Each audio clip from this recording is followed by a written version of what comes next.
and remanded in the prison, firstly, to the Nigerian police. To the Nigerian police. Now, this is how everything happened. So, like you all know, I've been calling out P1 for the past 2 months. So, initially, when I started calling out P1, I was about a month into the call out. So, P1 never reached out to me. P1 has never reached out to me. They've never reached out to me. So, I was first of all invited by the Deputy Commissioner of Police, Yaba Panti, and you can see the invitation. And this invitation was sent to me on the 5th of June. 5th of June, 2025. You can see the invitation there. I was invited to come to the DCP's office on Tuesday, the 10th of June, 2025. You can see the invitation. This was the first invitation I got from the Nigerian police, from the DCP Yaba Panti, Lagos. So I went on that very day. I met with the police, and when I got there, they took me to the DCP office. I was inside the DCP office. Then I saw some people from P1. Then the DCP asked me to sit down. I sat down. Then the DCP asked me if I know these people. I said I don't know them. So it was the DCP who told me that they are from P1. I said, okay, since they are from P1. So he asked, has P1 reached out to you before? I said no. P1 has never reached out to me. And that was the exact truth. So the first time P1 reached out to me was at the DCP office, Yaba Panti, police station. So the DCP, he made a statement that they are respecting me. Otherwise, maybe they would have even, arrested me even before I come here. I said, why you go arrest me? He now said, okay, that what's the matter? What's going on? That they said I'm calling them out. That they've shown him some of the videos and all that. So I said, yes, that this is what is going on. I even showed him that SEC. I said, even SEC has called these people a fraudulent Ponzi scheme. So we spoke and spoke. Then he said I should try and settle with them. I said, okay, no problem. But before we say anything, before we settle anything, the chairman of P1, Dr. Augustine, needs to be present in that meeting if we are going to discuss anything. Then the lawyer to the chairman to P1, Bernard Oniga, made a statement and he said, I am not powerful enough to have a meeting with the chairman. That was his exact statement. So I said, okay, no problem. So we left. I went home. I was granted administrative bail.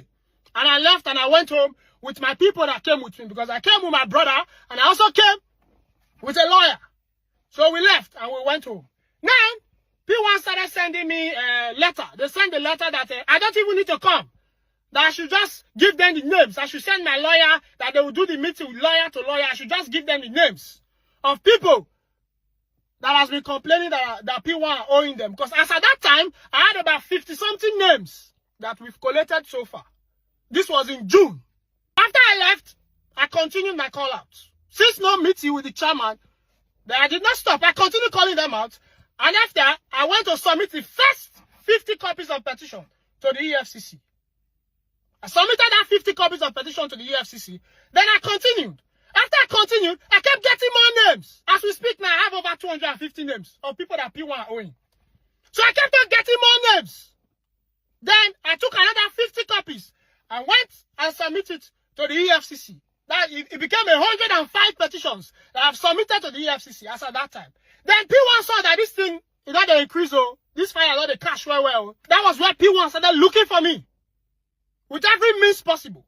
So in July, this very same month, July, as at earlier on this month, around July 2nd, 4th, 5th, around that time, the EFCC sent a message to my lawyer that he should bring witness of people who P1 has defrauded. He should bring them to the EFCC. And the date that they're supposed to bring these people was Wednesday, 9th of July.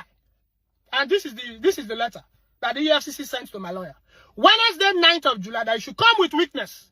And that same Wednesday, 9th of July, they also sent the chairman of P1, Dr. Augustine, that he should be at the EFCC. He was invited to, because I got some information that he was invited to be at the EFCC on 9th of July. So this was where all the old drama started. So immediately they got that invitation letter from EFCC, P1 started chasing me. They started looking for me. So on Sunday, the 6th of July, they are supposed to be at the EFCC on the 9th of July. So on Sunday, the 6th of July, I got a message from the DCP office that I'm to show up. And I will post the message. You can see the message. That I'm to show up on Monday, the 7th of July. So I said, this thing is too impromptu. So I sent a message to them that this is quite impromptu. How can you say I should come to the police station on Monday and you are messaging me on Sunday, 10:19 p.m. I will post everything in my next post. All the chats, every document, I will post it. How can you say I should come? So they said, okay, if I cannot come on Monday, the 7th of July, I should come on Tuesday, the 8th of July. I also said it is impromptu. And I told them I will come on the 14th of July, which is Monday. They did not say anything. They said, okay, that I'm trying to disrespect the office of the commissioner, deputy commissioner. I said, I'm not trying to disrespect the office of the deputy commissioner. I will not be available. This meeting is impromptu. So they said, okay. So they were pressuring me because they know that the EFCC has invited Pwan on the 9th of July, which was on a Wednesday. So that Wednesday, I also went to the EFCC with my lawyer and some witness. And then I also took another 25 new fresh petitions to the EFCC. So that was when it became 130 petitions that I've submitted to the EFCC. Then Pwan, I got some information that Pwan did not show up. The chairman of Pwan. He did not show up at the EFCC. He dishonored the invitation. He sent his lawyer. So I also got some information that the EFCC detained the lawyers. Allegedly. I don't know how true. But that was the information that I got. So the next thing, they started calling me from the DCP office again. Started messaging me. So I said I will come on Monday. So I got to that Monday, I could not come. I could not go. So I also notified them, we come tomorrow, which is Tuesday. So they said, okay. Then unfortunately, that Monday, that Buhari died. That was when they brought Buhari. So Tuesday was public holiday. So I also messaged them that I'm getting information that Tuesday is public holiday. That they should confirm that if it's public holiday, I will come on Wednesday. So they confirmed from the DCP office that Tuesday was, I will post all the chats. They confirmed. So they said, okay, I should come on Wednesday, 10 o'clock. Wednesday, as at 11 o'clock, I was at the DCP's police station. I was at the Yaba Panti police station. And I left home that day without breakfast. There's a reason I'm saying this thing. Without breakfast, without water. Went there, I said, about 11, I went to the DCP office. Then they brought me in and they started questioning me. I will say everything that they said. So they said, I dishonored their invitation. I said, I did not dishonor your invitation. You messaged me on Sunday that I should come on Monday. I always said it was impromptu. And here I am now. I came. You did not come and bring me. I came myself. So they said that they told me to go and settle this matter. That I went on to keep posting. That it is wrong. Why will I do that? I said, you said we should go and settle matter. The chairman refused to come for settlement. So I continued whatever I was doing. And they said, who gave me the right to do that? That it is wrong to do that. I said, okay. Then the next thing, police started saying that I should give them the names of the people that I have. Now, the reason they're asking for these names, let me state the reason why they're asking for these names. For two reasons. P1 are owing so many people. They might be owing close to 2,000 people, if not more. And I have about 130 names. So they want me to give them those names so they can pay those people, so they can spoil the case with the EFCC. Now, they cannot pay randomly because they are owing too many people. So even if they pay 1,000 people, they might not be able to still pay those 130 names that are with the EFCC. So they need the exact names of those people so they can pay them, so they can quench the case with the EFCC. So this is why P1 is looking for me. Up till today, I never see give them those names. That is why they are still looking for me, even up till today. So the police, the Nigerian police, said I should give them those names. I said I can't give you those names. They said I should give them that they want to investigate the case. So I told them, I said, you say you want to investigate this case. But right now, you are investigating just me. You are the police. You don't need me to help you with investigation. Investigate yourself. Why are you asking me for names? So I said I'm not giving them any names. They said I must give them. I said I'm not giving them any names. I don't have any names to give you. So they understood that, this guy not go submit. All these things I'm saying now was coordinated by the DCP. Then they said I should go to the IPO's office. Then the IPO started whitewashing me, that I should just avoid trouble. I should give them what they want. So this matter will just die. I don't even answer. I don't talk to the IPO. Nothing. So the next thing, they brought me back to one of the DCP's office, where they were interrogating me. They brought me back there. Then the next thing, they said they should arrest this man. Lega, arrest this man. He just said they should arrest me. Then the next thing, the Lega just came, threw a document at me and said, sign it. I said, let me read it first now. He said, read what is, sign it. I said, no, I can't sign anything without reading. He said, you don't want to sign, you must sign it. I said, I cannot sign anything without reading it. So I said, okay, if you will not let me read it, allow my lawyer read it. Because I went there with my lawyer and my brother as well, one of my lawyers. Allow my lawyer read it. So my lawyer took it and was reading it. Then I said, I should sign it. Then the next thing, they said, we should come outside from the office. And we went outside from the office. Then the next thing, they brought a statement and said, I'm the one that writes it, that I should sign. I said, I'm not the one that writes this statement. They say I'm the one that writes it, that this is my handwriting. I said, I'm not the one that wrote this statement. This is not my handwriting. They say I'm the one that wrote it. My lawyer kept on telling them, you calm down, let's read this thing. He said he's not the one that wrote it. And then they found out that I'm not the one that wrote what they said I should write. So they said we should sign it. My lawyer said, I said, okay, you wait. Let my lawyer finish reading before I sign anything. So I said, okay, more not worry. Carry me, go arrest. Sure you want to arrest me? Take me to the cell. Just allow my lawyer read. I will sign later when he finish reading. So they took me to the counter. So I should off my cap, my earring, my wristwatch, my shoe. And the next thing, they threw me inside the cell. That was it. That was how I was locked up. And this was Wednesday the 16th of July. And I left home that day without breakfast, without food or water. And I was arrested by the police as at around 2. That was when they detained me and arrested me and threw me inside the cell. Now, this was what happened inside the cell. So I was inside the cell. As at about 5, I'm stating all these things for some reasons. So you know how the Nigerian police treated me. They treated me like a criminal. So I was inside the cell at about 5 p.m. I called for all those old seafood that they sell. I called him. He came. The old seafood came. Let me say I call him. He came. He wanted to buy food for people who are inside the cell. So he came, collected money from everybody. I also gave him money. I gave him 2,000. I said, you should buy me 1 Nutri-Milk, 1 bread, and bottle of water. Because I've not eaten throughout that day. This was around 5. He took my money. He took every other person's money. He left. He came back. He brought food for every other person. He did not bring what I asked him to buy for me. So I asked him, how far now? What I asked him you buy for me? He said he did come. This was around after 5. And I see that guy again. They did not bring any food for me, or that bread, or the Nutri-Milk, or water. Then, as at about after 10, Kokopi came. That was when Kokopi came. So they brought me out. They called me and brought me out. So I came outside. I saw Kokopi. Now Kokopi can testify to this. Immediately I saw Kokopi. The first thing I said was Kokopi.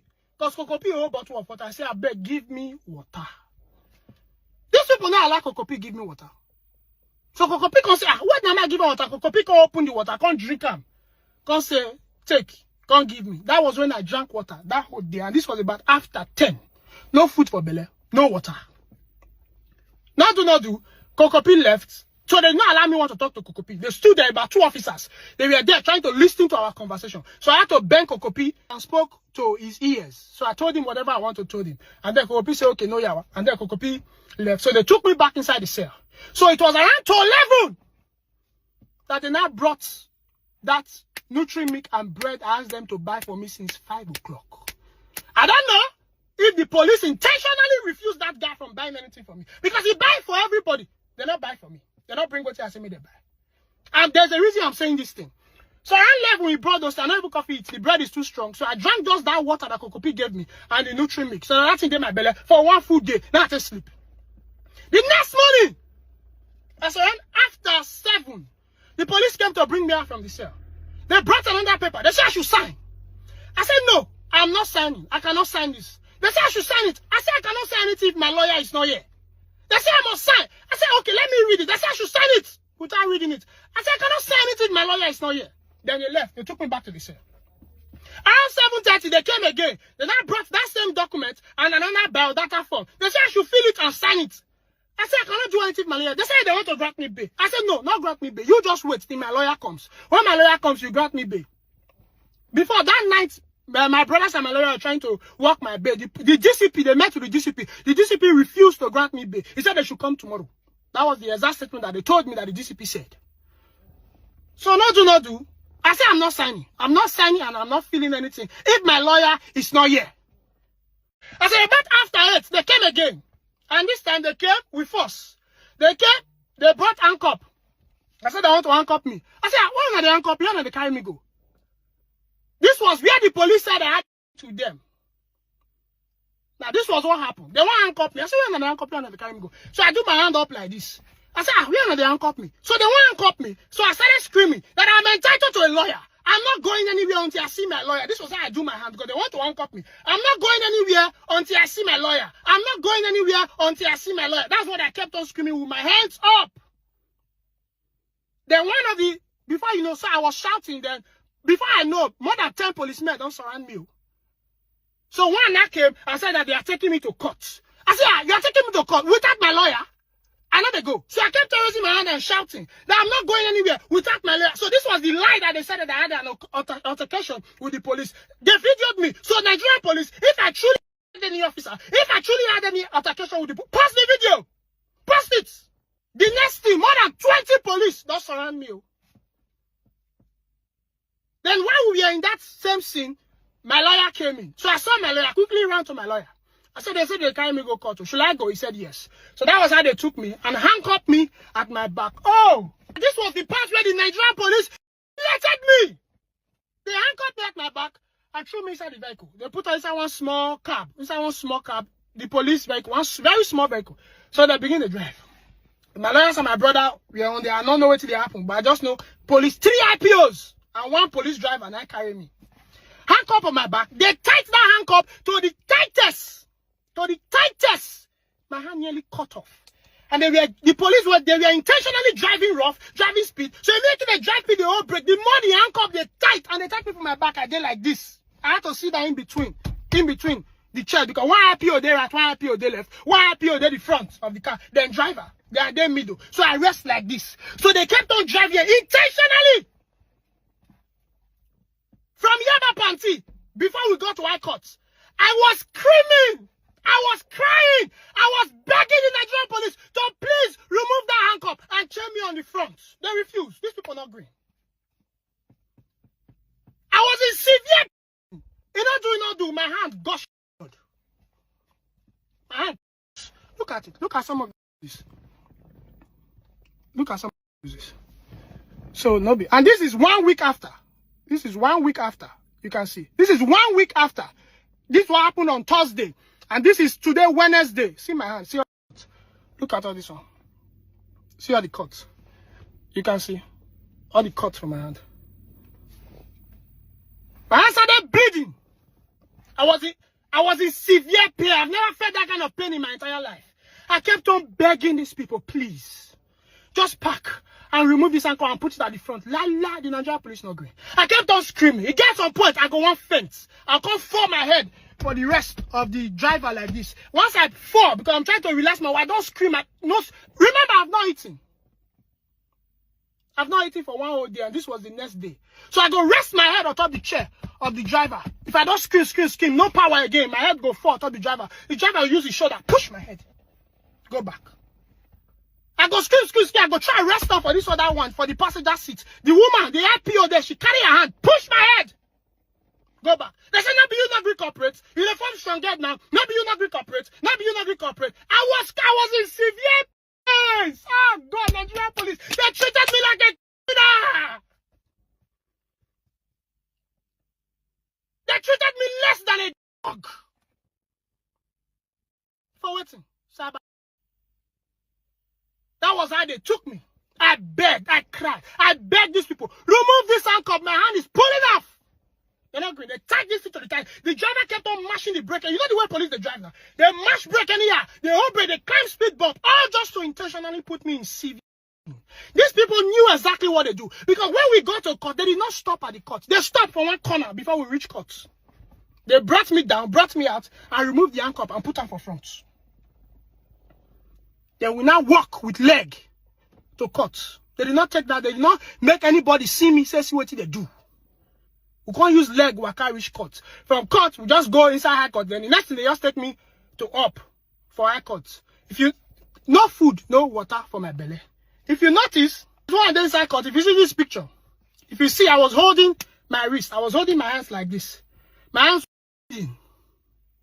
I hold